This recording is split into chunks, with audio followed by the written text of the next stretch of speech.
رمضان صلی اللہ علیہ وسلم اعوذ باللہ من الشیطان الرجیم بسم اللہ الرحمن الرحیم. السلام علیکم خواتین و حضرات.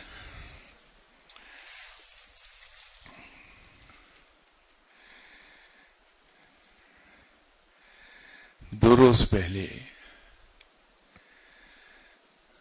ایک صاحب نے کچھ اپنے موبائل سے مجھے ایک کلپنگ دکھائی. چونکہ شاعری مجھے یاد نہیں رہتی تو وہ ایک غزل ہندو خاتون پڑھ رہی تھی. تو انہوں نے کہا کہ آپ اس کو ذرا غور سے سنیے, اس کے 4 شعر. تو ان خاتون نے وہ غزل پڑھنے سے پہلے کہا کہ میں نے اس رمضان میں آپ کی مقدس کتاب کو بڑے غور سے سنا ہے, اور اس کو ترجمہ بھی اس کا میں نے بڑے غور سے پڑھا ہے. تو سننے اور پڑھنے کے بعد میں جس نتیجے پر پہنچی اس نتیجے کو میں نے اپنی اس غزل کی صورت میں لکھ دیا. تو وہ جب انہوں نے غزل پڑھی, ترنم سے غزل گائی, بلکہ مجھے ذاتی طور پر تو شاید زندگی میں پہلی بار ہی شرم آئی, ورنہ شرم آتی نہیں ہے کبھی, کہ ایک ہندو خاتون نے قرآن پاک کو پڑھنے اور سننے کے بعد کیا نتیجہ نکالا. اور ایک ہم ہیں کہ اور کچھ نہیں تو کم از کم صبح اور رات کو ضرور ہم تلاوت کرتے ہیں قرآن پاک کی, اور احادیث بھی پڑھتے ہیں. اس نے تو احادیث نہیں پڑھی, تو وہ کس نتیجے پہ پہنچی ہے.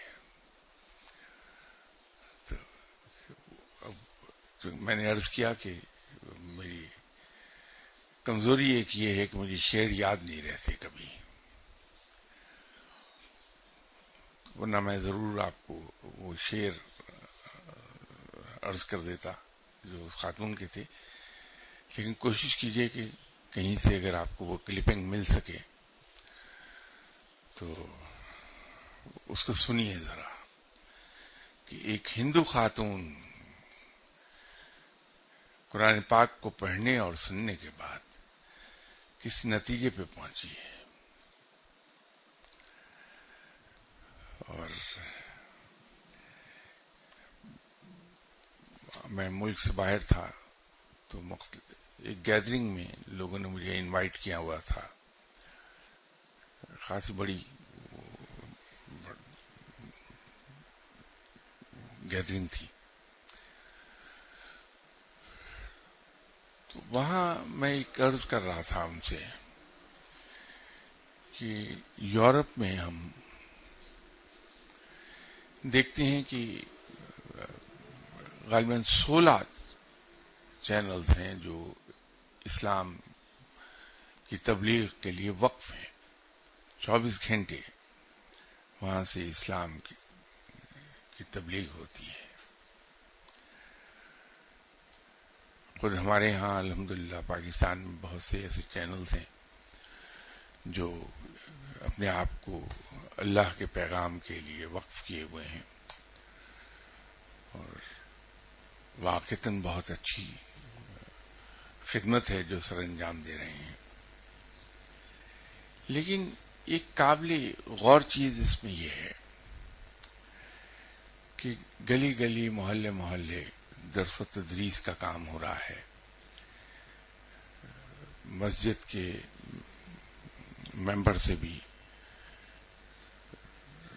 درس و تدریس کا سلسلہ, واعظ کا سلسلہ جاری ہے.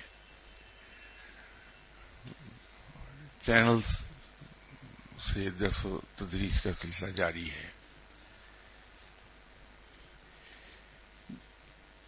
لیکن ہم اس بات پہ کبھی غور نہیں کرتے کہ جتنا زور پیدا ہو رہا ہے اسلام کے پیغام کی ترویج کے سلسلے میں، جتنی وسعت آ رہی ہے، بدقسمتی سے وہ تمام باتیں جن سے اسلام ہمیں منع کرتا ہے وہ بھی اتنی ہی شدت سے ہمارے اندر پیدا ہو رہی ہیں. تو میں وہاں اس گیدرنگ میں بھی یہ عرض کر رہا تھا کہ آپ میں کچھ چینلز کے مالکان بھی موجود ہیں، آپ میں وہ حضرات بھی موجود ہیں جو چیریٹی کا کام کر رہے ہیں، تو علماء بھی ہیں آپ میں. تو یہ کام کریں ضرور ہم، اس لیے کہ یہ جو مسلمان کے لیے 10 طرح کے جہاد فرض ہیں، ان میں سے جہاد ایک یہ بھی ہے کہ دین اسلام کی تبلیغ کی جائے. یہ جہاد ہمیں ضرور کرنا چاہیے، لیکن اس پہ نظر رکھنی چاہیے ہمیں کہ ہم اسلام کی ترویج کے لیے جو محنت کر رہے ہیں وہ محنت رنگ لا رہی ہے یا نہیں. کیونکہ رب تعالیٰ کا ایک قانون یہ ہے کہ اگر صحیح سمت میں محنت کی جائے تو اس کے اچھے نتائج اللہ تعالیٰ ضرور پیدا کرتا ہے. تو اگر اچھے نتائج پیدا نہیں ہو رہے تو پھر ہمیں اپنی سمت کا تعین نئے سرے سے کرنا چاہیے. ہماری ایفرٹس کو ریویو کر کے کسی ڈفرینٹ اینگل سے وہ ایفرٹس کی جانی چاہیے تاکہ اسلام اس رنگ میں پھیلے کہ وہ ہمارے اعمال سے ظاہر ہو کہ ایک صاحب دین کے اعمال ہیں. یہ معافی چاہتا ہوں، بڑی تلخ بات آپ سے کر دی، لیکن حقیقت یہی ہے.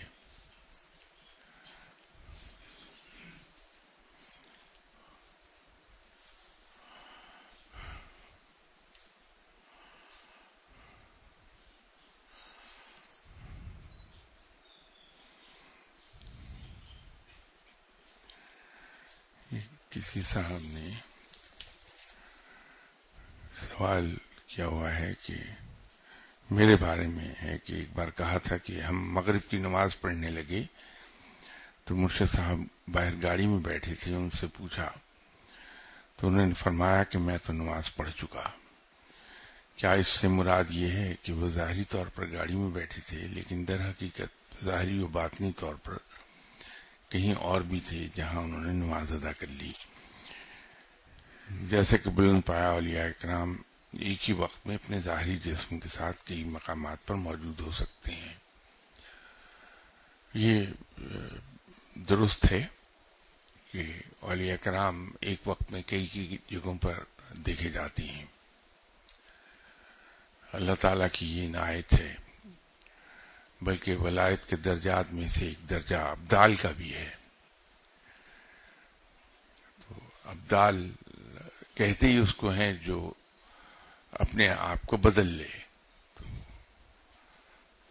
وہ ایک وقت میں کئی جگہوں پر دکھائی دے جاتے ہیں. ایسے جب ولایت کے اس مقام پر انسان آتا ہے تو وہاں سے پھر آگے آن ورڈ وہ چلتا رہتا ہے سلسلہ کہ ایک وقت میں وہ کئی جگہوں پر دیکھے جاتے ہیں. ایسے اولیاء کرام مل جائیں گے آپ کو جن پر اللہ تعالیٰ خاص طور پر مہربانی فرما دیتا ہے اور وہ رہتے لاہور میں ہیں، پاکستان میں ہیں، کسی اور شہر میں رہتے ہیں، لیکن رات کو عبادت وہ خانہ کعبہ میں بیٹھ کے کر لیتے ہیں یا مسجد نبی صلی اللہ علیہ وسلم میں عبادت کر لیتے ہیں. تو یہ اللہ تعالیٰ کی عنایات ہیں لوگوں اپنے دوستوں پر جو کرتا رہتا ہے. اللہ تعالیٰ سے اس کا کرم مانگنا چاہیے کہ پروردگار یہ عنایات ہم پر بھی کر دے کہ اللہ ہمیں اپنی مہربانی کے صدقے وہاں تک لے جائے کہ ہم روزانہ رات کو خانہ کعبہ میں تلاوت بھی کر پائیں اور مسجد نبی صلی اللہ علیہ وسلم میں نوافل بھی ادا کر سکیں. اللہ تعالی ہم سب پہ یہ کرم کر دے.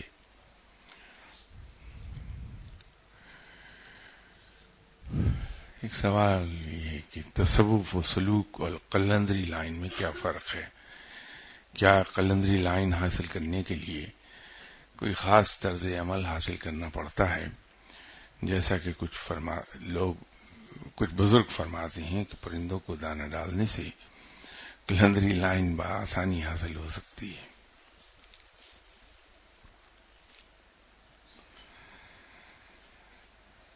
جن صاحب نے بھی سوال پوچھا ہے، کم از کم میں تو ان کا شکریہ ادا کر دوں کہ سمجھ لیجئے کہ میں قلندر بن گیا. آج سے پوری تنخواہ میری پرندوں کو دانہ ڈالنے میں چلی جائے گی. بچوں کو دانہ نہ کھلا سکوں کوئی بات نہیں ہے، پرندوں کو ڈال دوں گا میں تاکہ قلندر تو بن جاؤں. بھائی یہ راہیں بڑی مختلف ہیں.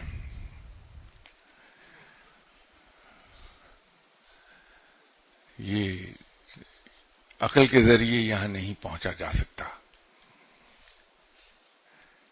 یہاں تو صرف جذبے ہیں. اسی لیے مجھ جیسے کروڑوں لوگ سر پٹک پٹک کے مر جاتے ہیں کہ کسی طرح اللہ کا قرب حاصل ہو جائے، ہمیں ولایت حاصل ہو جائے، سلوک اور تصوف کی منزلیں طے کر لیں ہم.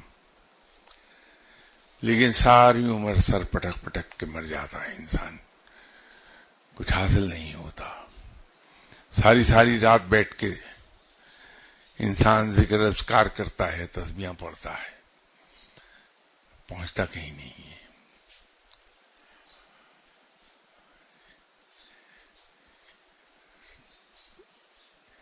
سلوک اور قلندری راہ میں فرق صرف یہ ہے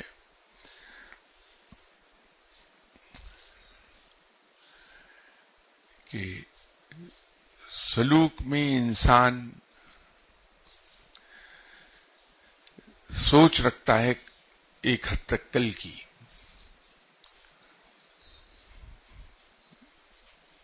گزرتے ہوئے آج کی.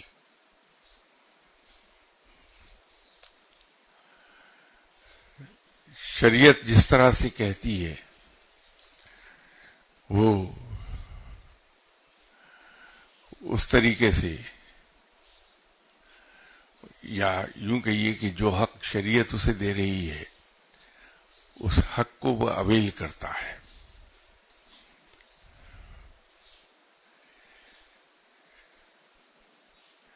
قلندری راہ وہ زندگی ہے جو حضرت علی کرم اللہ وجہہ نے گزاری ہے.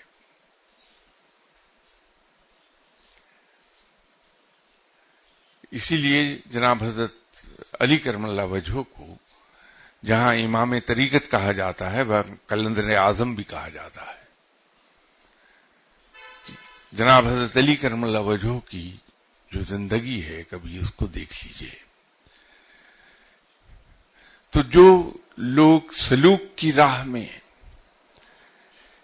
وہ طرز زندگی اختیار کر لیتے ہیں جو حضرت علی کرم اللہ وجہہ کا ہے،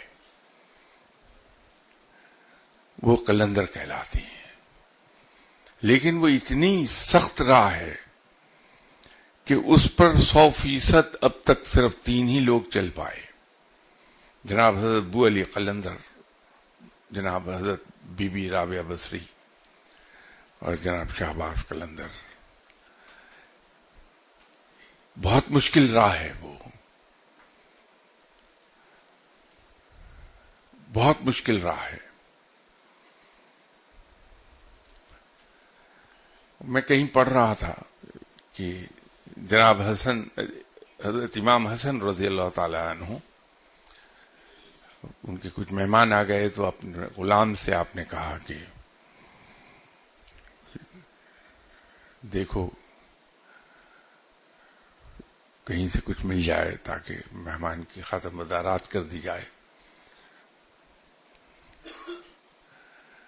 اب نواسہ رسول صلی اللہ علیہ وسلم ہیں اور امیر المومنین کے صاحبزادے ہیں. اس وقت جناب حضرت علی کرم اللہ وجہہ امیر المومنین کے درجے پر تھے. تو عالم یہ ہے کہ اپنے مہمان کی خاطر مدارات کرنے کے لیے غلام سے یہ کہہ رہے ہیں کہ کہیں سے دیکھو، ڈھونڈو، کچھ مل جائے اگر، جس سے میں اپنے مہمان کی خدمت کر لوں. اب اس سے اندازہ ہو جائے گا آپ کو کہ قلندر راہ ہے کیا.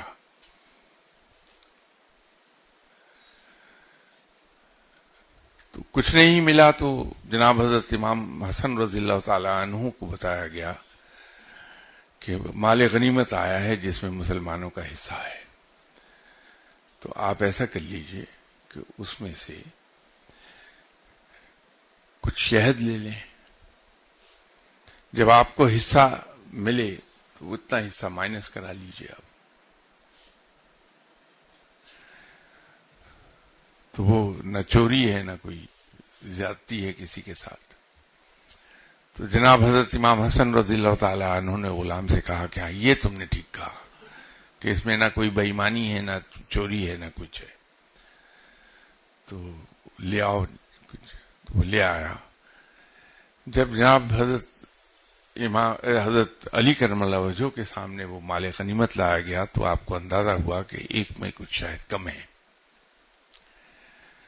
تو آپ نے فرمایا کہ اس میں کم کیوں ہے؟ تو بتایا گیا کہ حضور جناب حضرت امام حسن رضی اللہ تعالی عنہ نے اس میں سے کچھ حصہ ڈرا کر لیا اپنے مہمان کی خاطر مدارات کے لیے. حکم ہوا کہ جناب حضرت امام حسن رضی اللہ تعالی عنہ کو پیش کیا جائے. جب حضرت امام حسن رضی اللہ تعالی عنہ تشریف لائے تو جناب حضرت علی کرم اللہ وجہہ نے ان سے خاص برہم ہو کر کہا کہ یہ تم نے کیوں لیا اس میں سے، یہ مال غنیمت ہے. کہا کہ مجھے معلوم ہے مال غنیمت ہے. تو آپ کے صاحبزادے کی حیثیت سے نہیں، نہ نواسہ رسول صلی اللہ علیہ وسلم کے ریفرنس سے، ایک عام مسلمان کی حیثیت سے میرا اس مال غنیمت پر حق ہے. اب جب تقسیم ہونے لگا ہے تو وہ مجھے میرا حق دیا جائے گا، اس میں سے اتنا کم کر لیا جائے. تو میں نے اپنے حق میں سے کچھ حصہ وہ ڈرا کر کے کیا تھا. تو نہ وہ بے ایمانی ہے نہ چوری ہے. تو جناب حضرت علی کرم اللہ وجہہ نے فرمایا کہ بالکل ٹھیک ہے. تو اب تم اپنے لیے یہ دلیل لائے ہو تو پھر اس کے جواب یہ سن لو کہ تمہیں یہ حق کس نے دیا کہ عام مسلمانوں کے حق سے پہلے تم اپنا حق وصول کر لو.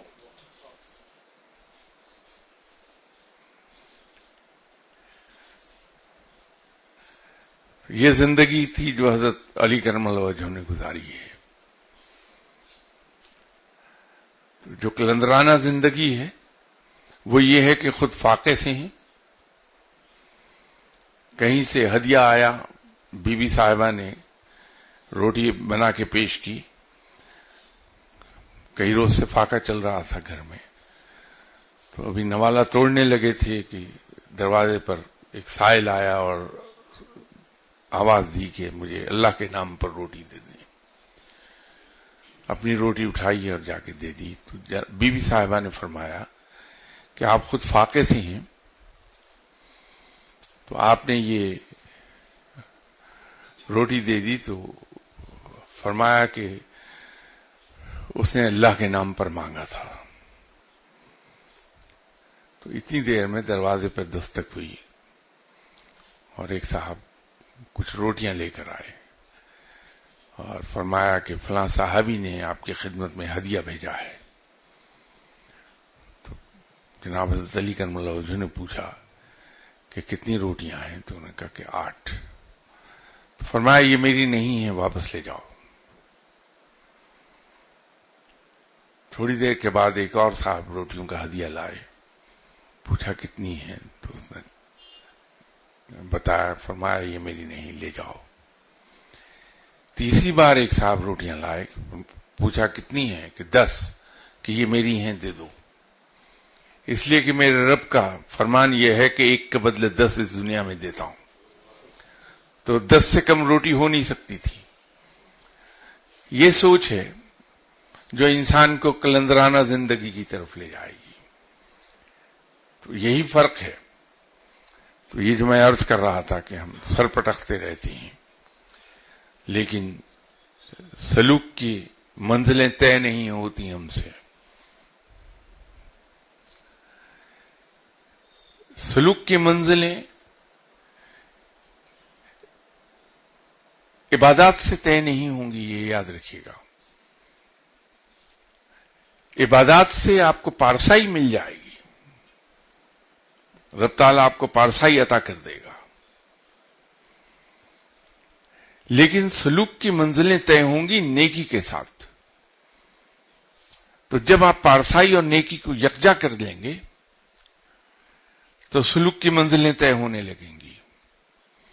اس لیے عبادت بڑی ضروری ہے کہ اس سے پارسائی آتی ہے، اور پارسائی کو جب نیکی سے یکجا کر لیں گے تو سلوک کی منزلیں طے ہو جائیں گی. پارسائی لینی ہے تو پھر ذکر، اذکار، تسبیحات، اس پر زور ہے. عبادات کی بھی تو 2 قسمیں ہیں. ایک فرض عبادت ہے جس سے کوئی مفر ممکن ہی نہیں ہے، وہ ہر حال میں ہونی چاہیے کہ وہ فرض ہے، اس کا تعلق تصوف سے نہیں ہے بالکل. وہ اس کے لیے ہم جواب دہ ہیں، اللہ تعالیٰ کو آنسریبل ہیں اس کے لیے. تو ہمیں ہر حال میں وہ پورا کرنا ہے. عبادت کی دوسری قسم ہے نفلی،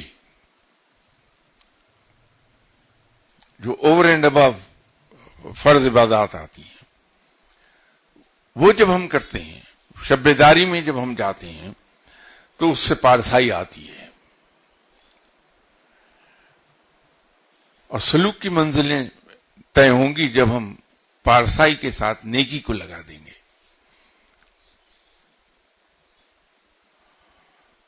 ایک دو بار میں نے یہاں پہلے عرض کیا کہ دیکھیے میں اس وقت کیسے زوردار طریقے کی تقریر آپ کے سامنے کر رہا ہوں. ابھی کوئی شخص مجھے برا بھلا کہہ دے، دیکھیے کیسے میں اسے جواب دیتا ہوں. میں بھول جاؤں گا کہ سنت کیا ہے. صرف ایک چھوٹی سی بات ہے، میرا پڑوسی جو ہے اس کا بچہ کوئی اینٹ یہاں مار دے، ابھی آپ دیکھیے کیسے میں اس پڑوسی سے لڑنے جاتا ہوں کہ یہ تمہارے بچے نے اینٹ پھینکی، کسی کے لگ جاتی تو بھول جاؤں گا کہ آپ صلی اللہ علیہ وسلم کا رویہ کیا تھا.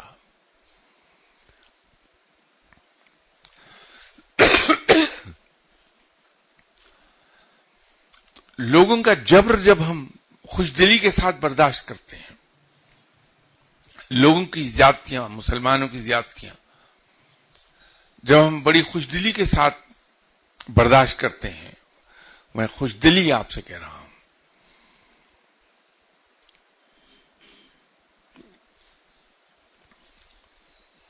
تو وہ آپ کو نیکی کی طرف لے کے جاتی ہے. وہ نیکی ہے. جب ہم اپنے دشمن کو بھی اپنی ذات پر ترجیح دینے لگتے ہیں کہ وہ مشکل میں ہے، اس کی مدد کو پہنچا جائے، اور اس انداز میں کہ اس کو پتہ ہی نہ چلے کہ میرا دشمن میری مدد کر گیا، یہ نیکی ہے. اپنی ضروریات روک کر دوسروں کی ضروریات کے لیے اپنے وسائل کو سپیئر کر دے آدمی، یہ نیکی ہے. تو اس پر اصل زور دینا چاہیے. ایک چیز پہلے انشور کر لی جائے کہ ہم فرض عبادات پورے طرح ادا کر رہے ہیں اپنے تمام آداب کے ساتھ، کیونکہ عبادت پورے آداب کے ساتھ کی جانی چاہیے، اس لیے کہ ہم اللہ کے حضور پیش ہوئے ہوتے ہیں اس وقت. تو وہ تمام جو آداب ہیں اس کو ملحوظ خاطر رکھ کے ہم عبادت کریں، اور اس کے ساتھ ساتھ ہم سنت پر عمل کر لیں کہ آپ صلی اللہ علیہ وسلم کے رویے جو دوسروں کے لیے تھے، ان رویوں کو فالو کر لیا جائے. وہ نیکی ہے، وہ انسانیت کے بڑے اعلی مقام پر انسان کو لے جاتی ہے.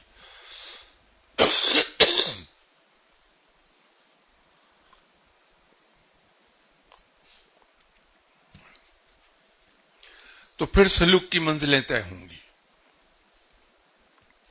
اور کلندری تو پھر بہت آگے کی بات ہے، سلوک سے بھی کہیں آگے لے جائے گی وہ آپ کو.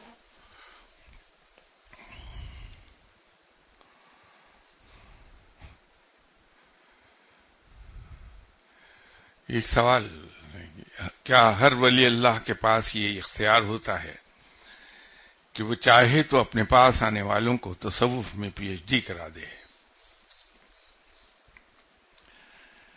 یقیناً اختیار ہوتا ہے، لیکن صرف اتنا جتنا یونیورسٹی کے پروفیسر کے پاس اختیار ہوتا ہے کہ اپنے ہر شاگرد کو وہ پی ایچ ڈی کرا دے.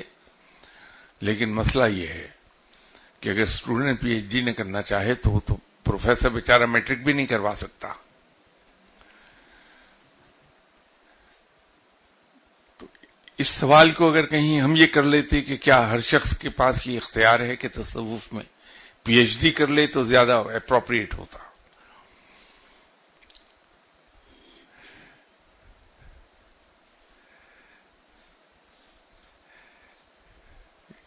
درخت پر پھل لگتا ہے اور قدرت اسے پکا دیتی ہے اس پھل کو. تو جب وہ پھل پک جاتا ہے تو ایک وقت مقررہ پر وہ از خود شاخ سے ٹوٹ کر نیچے پھل گرتا ہے پکا ہوا. اگر کوئی جھولی پھیلا کر اس کے نیچے کھڑا نہیں ہے تو وہ پھل زمین پر گرے گا اور ضائع ہو جائے گا. لیکن اگر ایک شخص جھولی پھیلا کر اس وقت نیچے کھڑا ہے تو پکا ہوا پھل اس کی جھولی میں آن گرے گا. بس یہی اختیار ہے پروفیسر کے پاس پی ایچ ڈی کا، کہ وہ پی ایچ ڈی کے پکے ہوئے پھل کو ریسیو کرنے کے لیے جھولی پھیلا کے کھڑا تو ہو. اور یہی اختیار ولی اللہ کے پاس ہے کہ اپنے پاس آنے والے کو ولی بنا دے، بشرطے کہ وہ بننا چاہے.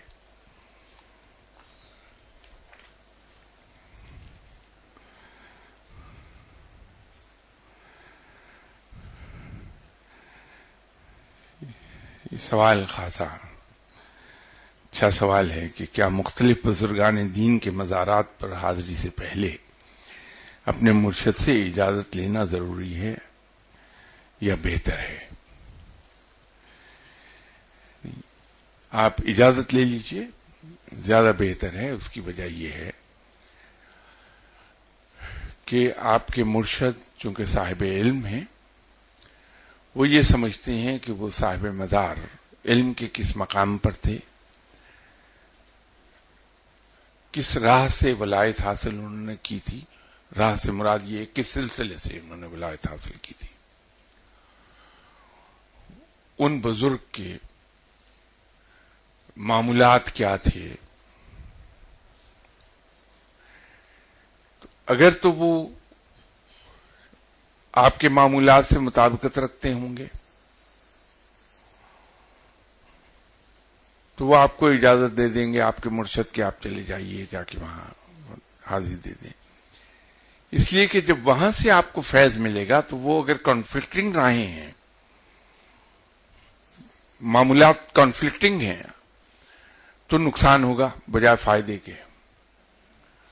کہ نہ آپ، یہ بالکل ایسا ہے کہ آپ کسی شخص کو بخار ہو گیا، وہ ایک ڈاکٹر صاحب کے پاس جا کے دوا لیتا ہے، دوسرے سے لیتا، تیسرے سے لیتا، چوتھے سے لیتا، 4-5 ڈاکٹروں کی دوائیں اگر ایک وقت میں کوئی پیشنٹ کھائے گا بخار میں تو بجائے فائدے کے نقصان ہوگا.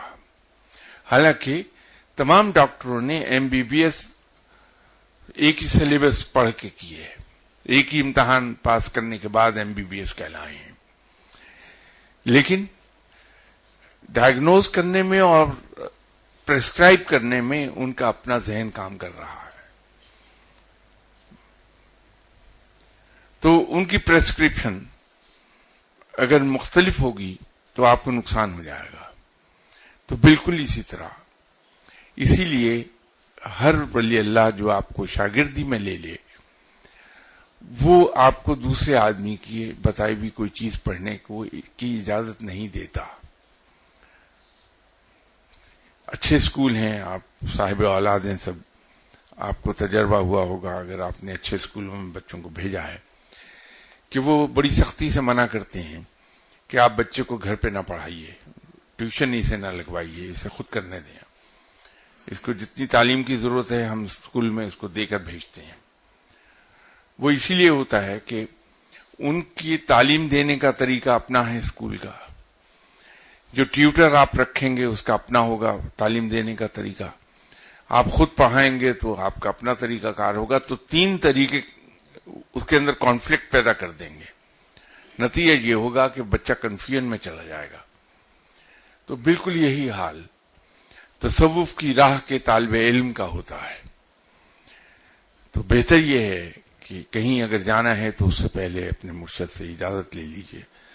اس کا ایک دوسرا فائدہ یہ ہوگا کہ جب آپ کے مرشد آپ کو اجازت دے دیتے ہیں تو وہاں آپ جاتے ہیں تو آپ کے پاس ریفرنس ہوتا ہے کہ آپ کو فلاں صاحب علم نے بھیجا ہے، تو آپ کی پذیرائی زیادہ ہوتی ہے وہاں، اور اس کو آدمی محسوس کرتا ہے کہ مجھے خاص ٹریٹمنٹ دیا جا رہا ہے.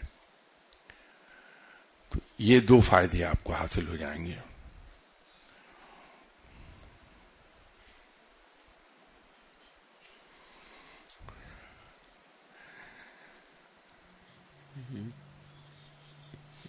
انہی کا نیکسٹ کوشچن ہے کہ کیا مرشد اپنے مرید کو روحانی طور پر جب مانیٹر کرتا ہے تو یہ مانیٹرنگ کانشیس ایفرٹ کے تحت ہوتی ہے، یا ہر مرید ہر وقت اس کے دھیان میں رہتا ہے؟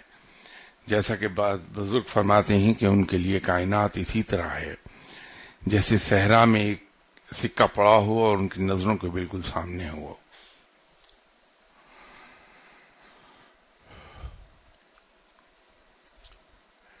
ایک چیز ہمیں یاد رکھ لینی چاہیے، جو تحریریں ہوتی ہیں، شاعری ہوتی ہے، یہ سب کی سب اس میں زیب داستان کے لیے الفاظ سے کھیلا جاتا ہے. تقریر میں بھی زیب داستان کے لیے خوبصورت الفاظ اور استعارے، تماثیل، یہ سب بیان کی جاتی ہیں،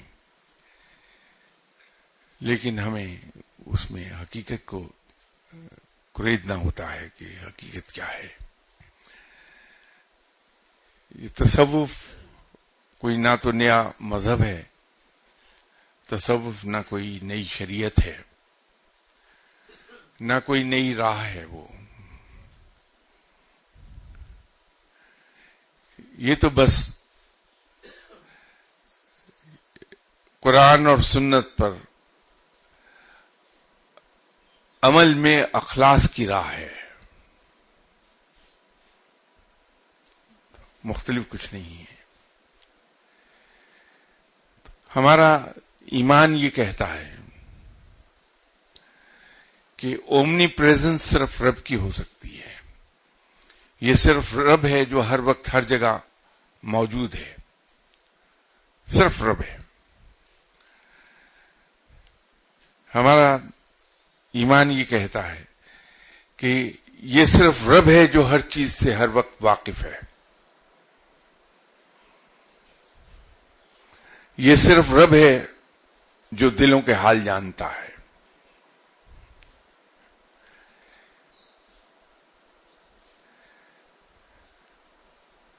تو تصوف میں جو کہ تعلیم ہی اس بات کی ہے کہ قرآن اور سنت پر اخلاص سے عمل کیا جائے، یہی سلوک ہے، یہی طریقت ہے، یہی ولایت ہے،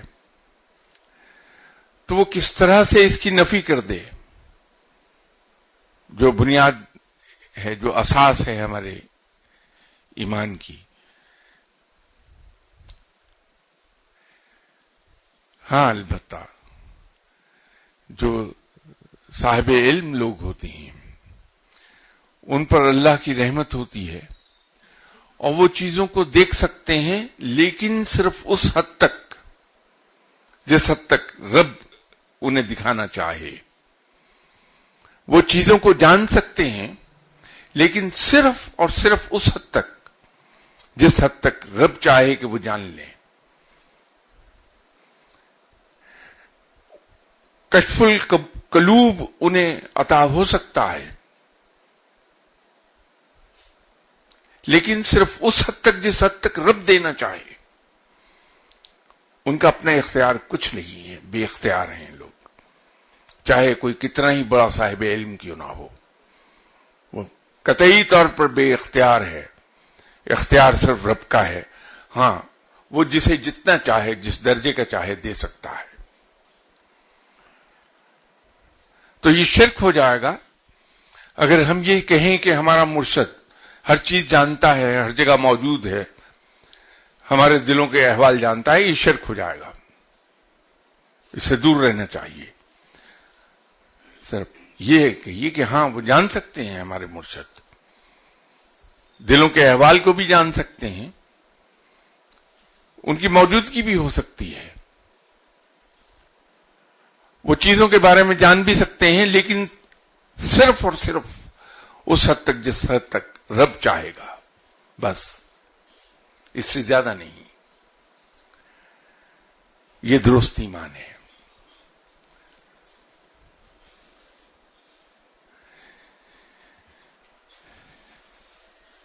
یہ جو آپ نے فرمایا کہ بعض بزرگ فرماتے ہیں کہ ان کے لیے کائنات اسی طرح ہے جیسے صحرا میں ایک سکہ پڑا ہوا ہو اور ان کی نظروں کے بالکل سامنے ہو. اس سے مراد یہ نہیں ہے کہ وہ لوگوں کے احوال کو جان سکتے ہیں، دنیا میں ہونے والے ہر قصے کو جانتے ہیں. ہم غلط سمجھے ہیں اس کو. اس سے مراد یہ ہے کہ دنیا کی حقیقت کو بالکل اسی طرح جانتے ہیں جس طرح صحرا میں کوئی سکہ پڑا ہو اور کسی شخص کی نظروں کے سامنے ہو. ہم اس مثال میں ایک بات بھول گئے کہ صحرا میں پڑے ہوئے سکے کی صرف ایک سائیڈ ہم دیکھ پائیں گے، دوسری نہیں دیکھ سکیں گے. تو ان بزرگوں کے فرمان کو اس کے صحیح کانٹیکسٹ میں دیکھیے آپ، تو وہاں اس بات میں بھی وہ پہلو موجود ہے کہ رب جتنا جان دکھانا چاہے، جتنا رب چاہے کہ ہم جان لیں، اتنا ہی جان پاتے ہیں ہمارے مرشد. صحرا میں پڑے ہوا سکہ جو ہے اس کی بھی صرف آپ کو ایک سائیڈ دکھائی دیتی ہے، باقی نظر سے اوجھل رہتی ہے آپ کے.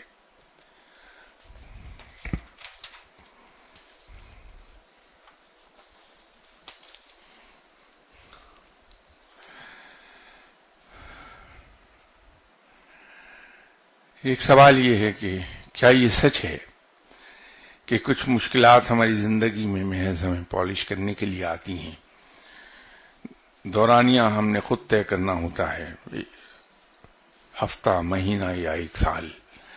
جتنی جلدی خود کو پالش کر لیں گے اتنی جلدی وہ مشکل یا تکلیف ہم سے ہٹا لی جائے گی.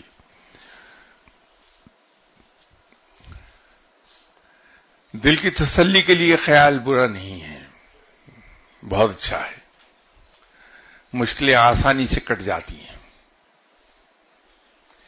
لیکن یاد رکھیے کہ رب کا فرمان سب سے بلند ہے، اور رب کا فرمانا یہ ہے کہ انسان پر کوئی مصیبت نہیں آتی ماں سوائے اس کے اپنے ہاتھ کے. لیکن جو سمجھدار لوگ ہوتے ہیں، جو صاحب علم لوگ ہوتے ہیں، وہ ان مشکلات میں رونے اور ہائے ہائے کرنے کی بجائے ان سے سبق سیکھتے ہیں اور اپنے آپ کو پالش کر لیتے ہیں، بلند تر مقام پر چلے جاتے ہیں. تو دیٹ وے ہم یہ کہہ سکتے ہیں کہ مشکلیں انسان کو پالش کرنے کے لیے آتی ہیں. تو یہ ہم پر منحصر ہے کہ ہائے ہائے کرتے رہیں اور نہ شکر گزار بندے کہلائیں، یا اس کو ہنسی خوشی برداشت کر لیں اور صابر کہلائیں،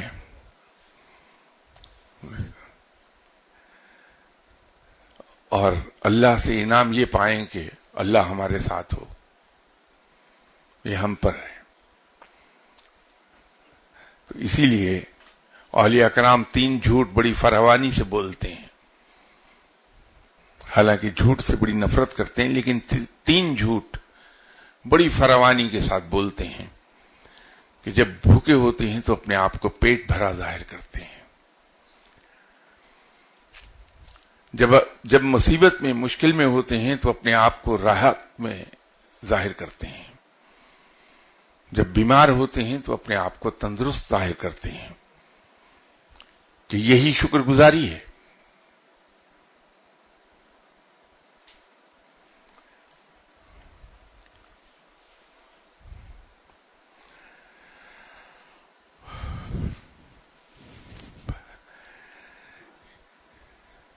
یہ سوال پڑھ دیتا ہوں، لیکن اگر یہ اجازت دیں کہ اس کا جواب میں نیکسٹ سنڈے بشرط زندگی دے دوں تو وہ ذرا وقت زیادہ مل جائے گا اس بات کو ایکسپلین کرنے کے لیے. مجھے سوال یہ سنا ہے، ہر انسان کے سر سے نور یا ظلمت کا ایک ڈورا نکلتا ہے جس کا سرا جنت یا جہنم سے جا ملتا ہے. اہل معرفت جب کسی انسان کو دیکھتے ہیں تو اس ڈورے کو دیکھ کر جان جاتے ہیں کہ مستقبل میں یہ نیکی کی طرف مائل ہوگا یا بدی کی، اور اس کا خاتمہ بالایمان ہوگا یا کفر پر. اس پر بات کریں گے انشاءاللہ تعالی. میں صابر ملک صاحب کے ذمہ لگا دیتا ہوں کہ یہ مجھے یاد دلا دیں کہ مجھے اس سوال سے بات کرنی ہے. لیکن جاتے جاتے میں ایک عرض کر دوں کہ کسی انسان کے سر سے ڈورا نیکی کا نکلتا ہو اور اس کا سرا جنت سے ملتا ہوا دکھائی دے، یا ڈورے کی جگہ بہت موٹا رسہ نکلتا ہو بدی کا، وہ صاحب علم کو کوئی فرق نہیں پڑتا، بلکہ اس کا اثر الٹا ہوتا ہے کہ اگر کسی صاحب علم کے پاس مجھ جیسا گناہگار چلا جائے گا تو وہ اوپن آرمز کے ساتھ اس کو ریسیو کرے گا اور اپنے سینے سے لگا لے گا. وہ یہ نہیں دیکھے گا کہ شاہ صاحب ابھی تو شراب خانے سے شراب پی کے نکل آئے ہیں، نہ وہ یہ دیکھے گا کہ شاہ صاحب کسی کیسینو سے بھی سب کچھ جوئے میں ہار کر چلے آ رہے ہیں، وہ سینے سے لگا لے گا. تو آج کے لیے تو میں اتنا ہی عرض کر دیتا ہوں، لیکن اس سوال پہ انشاءاللہ تعالی بشرط زندگی اگلی اتوار بات کریں گے. اس تک کے لیے اجازت چاہتا ہوں. السلام علیکم.